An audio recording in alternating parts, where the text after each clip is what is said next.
നമ്മൾ വേദത്തെ കുറിച്ചറിഞ്ഞിട്ടുണ്ടാവും. 4 വേദങ്ങളുണ്ട്. അതിൽ വേദം എന്ന് പറഞ്ഞാൽ അറിവ് എന്നാണ് അർത്ഥം. ഈ വേദം എന്ന് പറഞ്ഞാൽ പ്രപഞ്ചങ്ങളെക്കുറിച്ചുള്ള ശാസ്ത്രം എന്നാണ് അർത്ഥം. Physics, chemistry, biology, social science തുടങ്ങിയ ഒട്ടുമിക്ക ശാസ്ത്രങ്ങളും പ്രപഞ്ചത്തെക്കുറിച്ചറിയുന്ന ശാസ്ത്രമാണ്. അപ്പോൾ ഈ 4 വേദങ്ങൾ പഠിച്ചാൽ പ്രപഞ്ചത്തെക്കുറിച്ചുള്ള എല്ലാ ശാസ്ത്രങ്ങളും പഠിച്ചു എന്നാണ് അർത്ഥം. അതുകൊണ്ടാണ് ഞാൻ എപ്പോഴും പറയുന്നത്, ഭാരതത്തിൽ പൈതൃകമായി കിട്ടിയ പുരാവസ്തുക്കളായാലും പൈതൃക ശാസ്ത്രങ്ങളായാലും ലോകത്തെ എല്ലാ ശാസ്ത്രങ്ങളുടെയും ബേസിക്കാണ്.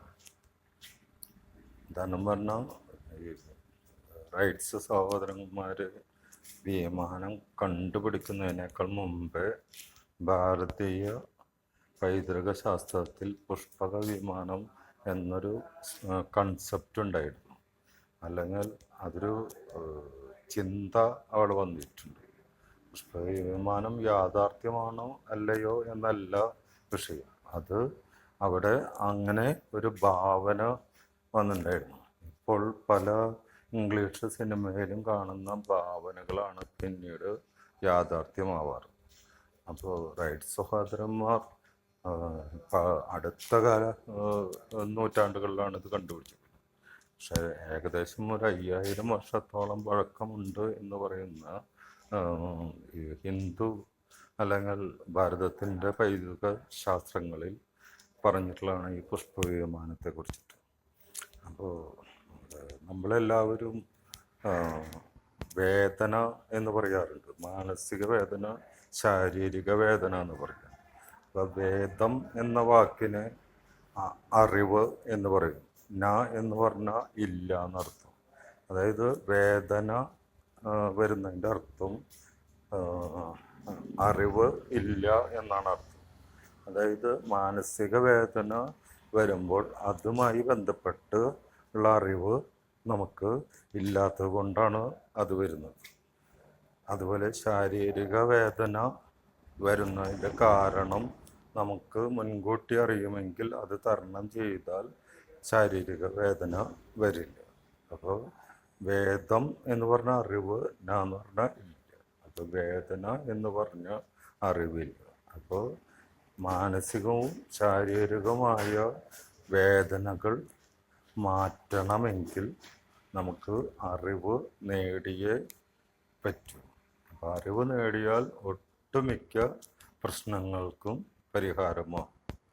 ഉദാഹരണം പറഞ്ഞാൽ പണം ഇല്ലാത്തത് കൊണ്ട് ദുഃഖിക്കുന്നവർക്ക് പണം ഉണ്ടാക്കാൻ അറിയാത്തത് കൊണ്ടാണ് പണത്തിന് ഇല്ലാതെ നമ്മൾ ദുഃഖിക്കുന്നത്. അല്ലെങ്കിൽ അറിവില്ലാത്തത് കൊണ്ട് ദുഃഖം വരുന്നത് എന്തുകൊണ്ടാണ്? അറിവ് ഇല്ലാത്തത് കൊണ്ടാണ്. അപ്പോൾ ആഗ്രഹം ഉണ്ടാകുമ്പോൾ ദുഃഖം വരും. അപ്പോൾ ആ ആഗ്രഹം നമുക്ക് നേടാൻ അറിയാത്തത് കൊണ്ടാണ് അവിടെ ദുഃഖം വരുന്നത്.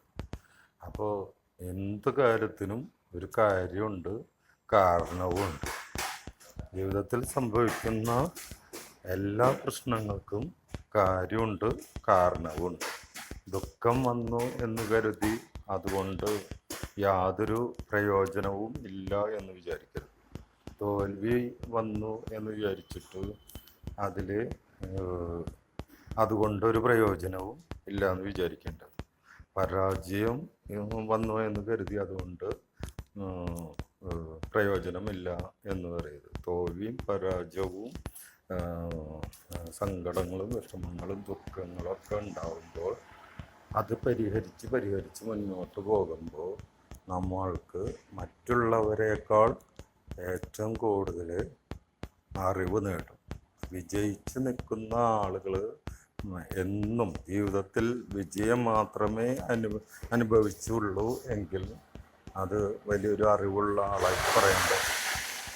അതേസമയം ഓരോ തോൽവികളും തരണം ചെയ്ത് മുന്നോട്ട് പോകുന്ന ആള് ഒരുപാട് പഠിച്ചിട്ടായിരിക്കും മുന്നോട്ട് പോവുക. അപ്പോൾ ജീവിതത്തിൽ കുറേ വിദ്യാഭ്യാസ ഡിഗ്രി നേടുന്നതല്ല പ്രധാനം.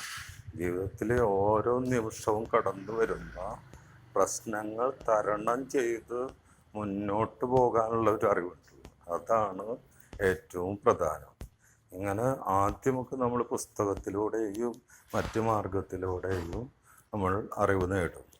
അറിവ് നേടി ഒരു പ്രായം ആവുമ്പോൾ, ഏതാണ്ട് വയസ്സാവുമ്പോൾ മിഡിൽ ഏജ് ആവുമ്പോൾ നമുക്ക് ഒരു തിരിച്ചറിവ് എന്നൊരു സംഭവം വരും. ആ സംഭവം വരുമ്പോഴാണ് ശരിയായ അറിവ് നമ്മൾ നേടി എന്ന് നമുക്ക് കുറച്ചെങ്കിലും അവകാശപ്പെടാൻ പറ്റും. ഈ അറിവ് നേടുക എന്നത് മരണം വരെയാണ്. അപ്പം നമ്മൾ പറയും പുസ്തകം വായിക്കണോ അല്ലെങ്കിൽ മറ്റു, അത് വേണ്ട.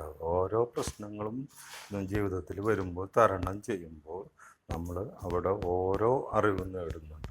അവസാന ശ്വാസം വരെ നമ്മൾ പുസ്തകം വായിക്കാതെയോ അല്ലെങ്കിൽ മറ്റേതെങ്കിലും മാർഗത്തിലൂടെ അറിവ് നേടാതെയോ നമ്മൾ സ്ഥിരമായി അറിവ് നേടിക്കൊണ്ടിരിക്കുന്നുണ്ട്. എല്ലാവരും പറയും വിദ്യാഭ്യാസ ഡിഗ്രി ഉണ്ടായ ആൾക്കാർ അതുമായി ബന്ധപ്പെട്ട് ഗവൺമെൻറ് ജോലി അല്ലെങ്കിൽ പ്രൈവറ്റ് സെക്ടറിൽ ജോലിയുള്ള ആളുകൾക്കാണ് വിദ്യാഭ്യാസ അറിവുള്ളൂ എന്ന് പറയും. അത് തികച്ചും തെറ്റാണ്. ഒരു കൂലിപ്പണിക്കാരന് ആ കൂലിപ്പണിക്കാരൻ മരണം വരെ ആ കൂലിപ്പണി ചെയ്യുന്നുണ്ടെങ്കിൽ അവൻ നിരന്തരം അവൻ്റെ ആ പണിയിൽ അറിവ് നേടിക്കൊണ്ടിരിക്കുകയാണ്. അപ്പോൾ ഓക്സ്ഫോർഡ് ഡിക്ഷണറിയിൽ ഒരു എക്സ്പീരിയൻസ് എന്ന വാക്കിന് ഒരു മീനിങ് പറയുന്നത് നമ്പർ ഓഫ് മിസ്റ്റേക്സ് എന്നാണ്. അതായത് ഒരുപാട് മിസ്റ്റേക്സുകൾ നമ്മൾ തരണം ചെയ്തിട്ടാണ് എക്സ്പീരിയൻസ് ഉള്ള ഒരു ജോലിക്കാരൻ അല്ലെങ്കിൽ ഒരു പണിക്കാരൻ ഉണ്ടാകുന്നത്. അപ്പോൾ മാക്സിമം അറിവ് നേടിയാൽ ജീവിതത്തിലെ എല്ലാ തരം പ്രയാസങ്ങളും നമുക്ക് തരണം ചെയ്യാൻ പറ്റും. സാമ്പത്തികമായോ ഇനി ഒരാൾക്ക് ദാരിദ്ര്യം എന്ന് പറയുന്നത് പലതരത്തിലെ വരും. ചിലർക്ക് പണം ഉണ്ടാവും, പക്ഷെ അറിവ് ഉണ്ടാവില്ല. അപ്പോൾ അറിവ് ഒരു ദാരിദ്ര്യമാണ്. അതേസമയം അറിവുണ്ടാവും, പണം ഉണ്ടാവില്ല. അപ്പോൾ അവിടെ പണം ഒരു ദാരിദ്ര്യം. ചില ആളുകൾക്ക് ദുഃഖം മാത്രമേ ഉണ്ടാവുള്ളൂ, സന്തോഷം ഉണ്ടാവില്ല. അപ്പോൾ സന്തോഷം ഇല്ലായ്മ വരുന്നത് ഒരു ദാരിദ്ര്യമാണ്. ചില ആൾക്കാർക്ക് സുഖം ഉണ്ടാവില്ല. സുഖമില്ലാതെ വരുമ്പോൾ സുഖത്തിനാണ് അവിടെ ദാരിദ്ര്യം. അങ്ങനെ ദാരിദ്ര്യം പലർക്കും പല വിധത്തിലാവുക. ഈ ദാരിദ്ര്യം ഉള്ള ആളുകൾക്ക് അതില്ലാത്തവർ പങ്കുവെച്ചാൽ അവിടെ പണം വരും. അതായത് പണമുള്ള ആളുകൾക്ക് അറിവില്ലെങ്കിൽ ആ ആളുകൾക്ക് പണം ഉണ്ടാക്കി കൊടുക്കാനുള്ള പണമുള്ള ആളുകൾക്ക് അറിവില്ലെങ്കിൽ ആ അറിവ് നൽകിയാൽ നമുക്ക് അവർ പണം തരും. അപ്പോൾ ഒരു സാധാരണ ഈ വലിയ വലിയ മുതലാളിമാർ നമ്മുടെ സ്ഥാപനങ്ങൾ വളർത്താനുള്ള അറിവൊന്നും ഉണ്ടാവില്ല, അല്ലെങ്കിൽ അതിൻ്റെ കണക്ക് കൂട്ടാൻ അറിവുണ്ടാവില്ല. അപ്പോൾ കണക്ക് കൂട്ടാൻ അറിവില്ലെങ്കിൽ നല്ല പഠിച്ച ഒരു BCom എങ്കിലും മിനിമം പഠിച്ച് ഉള്ള ഒരാളെ അക്കൗണ്ടൻ്റായിട്ട് വെക്കും, അല്ലെങ്കിൽ മാനേജറായിട്ട് വെക്കും. അങ്ങനെ അവൻ്റെ അറിവ് കൊണ്ടാണ് ബിസിനസ് വളരുക. അപ്പോൾ എല്ലാം അറിഞ്ഞിട്ടും നല്ല ബിസിനസ്സുകാർ അല്ലെങ്കിൽ വ്യവസായികൾ കോടീശ്വരനാവുന്നു. അതിനനുസരിച്ച് വിദ്യാഭ്യാസം ഉള്ള ആളുകളെ ജോലിക്കെടുത്ത് അവരുടെ അറിവ് ഉപയോഗിച്ചിട്ടാണ് ഈ കച്ചവടക്കാരും വ്യവസായികളൊക്കെ ധാരാളം പണം ഉണ്ടാക്കുന്നത്. എല്ലാ മേഖലയിലും അറിവ് നേടുക എന്നത് ഒരു വ്യക്തിയെ സംബന്ധിച്ചിടത്തോളം അപ്രാപ്യമായ കാര്യമാണ്. കാരണം ഈ ലോകത്തിലുള്ള എല്ലാ അറിവുകളും പൂർണ്ണമായും നേടാൻ പറ്റില്ല. ഒരു മേഖല തന്നെ നമുക്ക് അതിലറിവ് പൂർണ്ണമാക്കാൻ കഴിയില്ല. അറിവ് ഒരിക്കലും പൂർണ്ണമല്ല എന്ന് വെച്ച് അറിവ് നേടാതിരിക്കുകയും ചെയ്യരുത്. അറിവിൽ തന്നെ പൂർണ്ണമാണ്.